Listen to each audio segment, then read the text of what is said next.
Well, I took the family on a trip up to Little Rock, Arkansas, and hit a number of comic shops, but one of the highlights of the trip was Kapow Comics. Make sure you stay tuned all the way to the very end of this video so you can see what my haul was. As you walk in the store, the first thing I think that jumps out is that the store was incredibly clean and well organized. There was a great assortment of action figures ranging from Star Wars to Marvel, DC, anime, you name it, Funko Pops. They had it all in this place. I was really impressed. Every time I turned a corner, I found something new. When I was there, they said that they had just recently acquired a huge collection of Marvel Legends action figures, the ones that include the comic book with the figure. And here are a number of them right there. I just couldn't believe the number they had.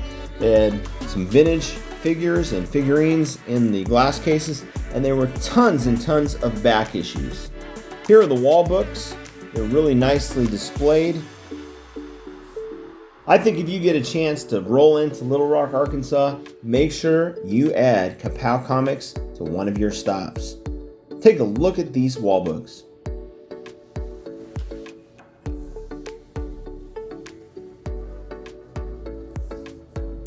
I was pleasantly surprised to see that a number of the books were priced where they should be, and we did not see the pre-COVID or the comic book boom prices in the store, so I was elated to see that.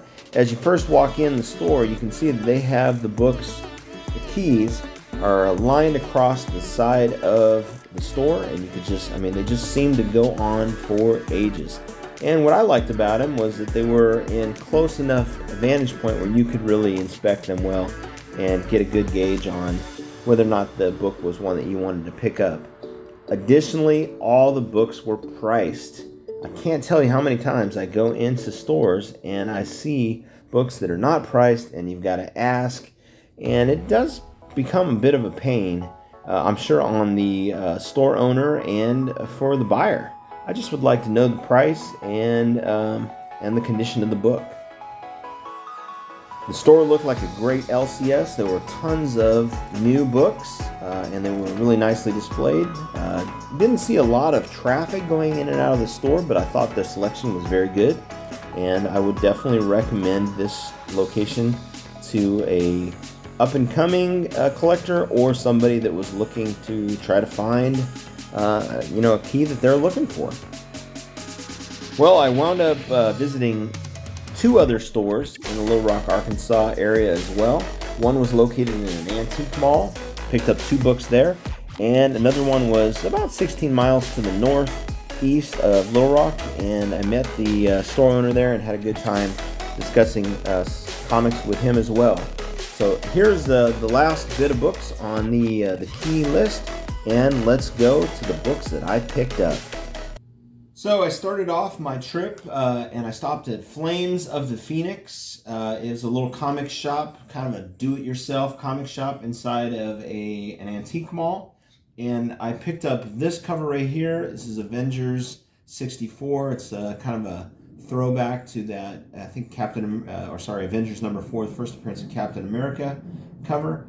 Picked it up for cover price. I thought that was fantastic. And then found this one, Amazing Spider-Man 17. Kind of a cool homage to this very classic book, which I think is Spider-Man ASM 50, which I think is the first appearance of the Kingpin. Not positive. That was at Flames of the Phoenix. I then went up and I visited Collector's Paradise, just north of Little Rock, and I found this in their back issue bin. I got it for $13 actually. But this is a book I think I featured on one of my videos. It's Batman Annual number 25. This is the origin story of the Red Hood, and it's a cover done by Jock. I am looking for I think this is cover A. I'm looking for the second print of this book, and that's the one that I prefer a little bit better than this one, but I was happy to pick this one up for such a great price. All right, the next book is the one that I picked up at Kapow Comics, and it was priced out at $50, and I looked it over. I didn't see any flaws in the book, and I was actually able to get it for $45. So I was very happy to pick this up. Captain America number 25. This is the first appearance of Sam Wilson as Captain America with the new Captain America red, white, and blue suit that we see in The Falcon and the Winter Soldier. And then my wife and I went up to Abilene, Texas, just after this trip, and I picked up this book at Rick's Collectibles, and they had it listed. I think I got it. It was at $69.95. I asked if I could get it for $60, and they said yes. They have it listed as a very fine near mint copy. I will say it's quite good. When I looked it over, you know, like obviously there's a little bit of a color issue. It doesn't quite. You know, it looks a little bit faded in some of the whites, but in terms of the corners, they were very crisp.